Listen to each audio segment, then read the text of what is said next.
Garnacho drama. Walk straight off the pitch. Do not pass go. Do not collect $200. Ruben Amorim asked about it in the post-match presser. We saw Xerxes do this early in the season, but to his defense, he came back out. We've seen Ronaldo do this as well. Chip off the old block. Where do you think he learned it from? He does the Sui celebration, and now he's walking off the pitch like Ronaldo. Let's think about it. It's Ipswich. Team's not playing well. Højlund's not playing well. He gets subbed off before Højlund. I think that kind of ticked him off. These players got egos. He's a youngster. He's got an ego. He's had issues with the socials before. He had issues with this manager before. Garnacho walking off. It's not a good sign. He got in line earlier, and then now some drama. Garnacho. Rocking the jersey, sir. 17 here. No big deal. I mean, whatever. He's a young kid. It happens. He was frustrated. It was fucking pissing rain out, and he goes down the tunnel. And he shouldn't have done it. He's done it before, and he's got a bit of an ego. And you know what? I like attacking players with a bit of an ego, because in order to be a top-tier player, you have to have a fucking ego. You got to think you're going to be one of the best players in the world. And he thinks that, and he could become an elite player, one of the great players, but he has to work as hard as CR7 or even close to how he worked, because, you know, those players don't get there by accident. You know, you don't get rock hard abs like fucking CR7 just by like eating hoagies. You know, same with Mo Salah. Like, that guy, I guarantee he works hard. And you know what? I think he works hard, but like Garnacho is going to have to manage this ego, because CR7, I didn't like when he walked off, but like, yo, he's CR7. He fucking earned it. He won Ballon d'Ors. Yeah, he won Premier League title. He's bald, like, he gets Dutch guy, you know, like. Sir, what's about the Dutch guy? You can't help yourself. This fucking guy. He shouldn't have done it. You want to get into a Ronaldo thing? The point of the matter is he shouldn't do it, but it's no big deal. Let's not make it into a big deal. Garnacho, I hope he starts. Oh, fuck it. We need him to start on Fulham.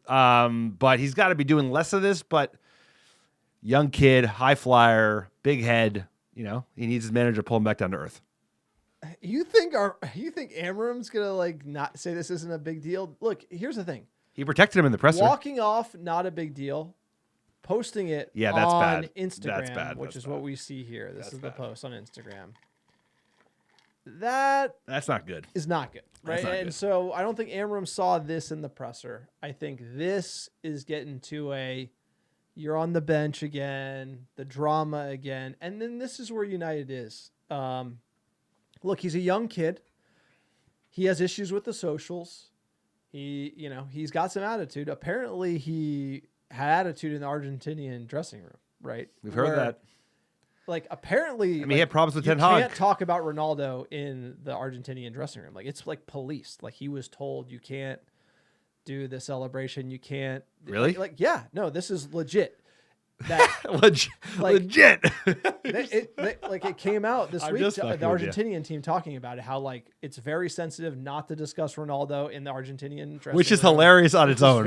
Which is like they're so sensitive, bro. But Garnacho's kind of like a rebel. Like he doesn't care. And he's a youngster and he's like pro Ronaldo, but he's playing in like Team Messi, and it's kind of creating a little friction. And it just gives you the idea of who this guy is, which is that he doesn't take shit from nobody. He, grew up in New Jersey, sir, or the equivalent of, and he's just like, Amorim, fuck you. Like, you're going to keep Højlund on this guy. Like, so he's got this in him. I don't know if it's a good thing. I don't know if it's a bad thing, but for this manager, it's a bad thing because this manager is not going to take it. And so we're going to see more drama. Also, to see this the fact he was almost sold, he was falling out the manager before. All this drama just yields like he's probably heading out the door. And if he's going to behave like this and him and the manager will not get along, he'll most likely be sold in the summer for hopefully more than $60 million, which is kind of sad to see because I think he's probably the best young talent that we have right now. Kobe Mainoo, I think at the Euros this summer was number one. This season, he took a real step back. I think Garnacho's our number one youngster at the moment, and we might have to part ways if this social media drama continues. We do might have to part ways. I think it's a mod. I think it's close. It's neck and neck, but he's going. I mean, that's the thing is, like, at the end of the day, it's like there are going to be certain players that don't make it. And Garnacho for $60 million to Chelsea in January is a fucking crime. But, like, at the end of the day, if he doesn't get in line with his manager, they're going to be hard days ahead, bro. We have like lean years coming. This is not like we're not coming back to like eating well, shrimp and lobster, bro. It's like we're starving. It's like he's going to get sold because of PSR, and we're lucky to keep Kobe. And that's the way it is, and it's unfortunate, but I think he'll do great things. He's a hell of a player. You know, he's not as good as he thinks he is, but he can be.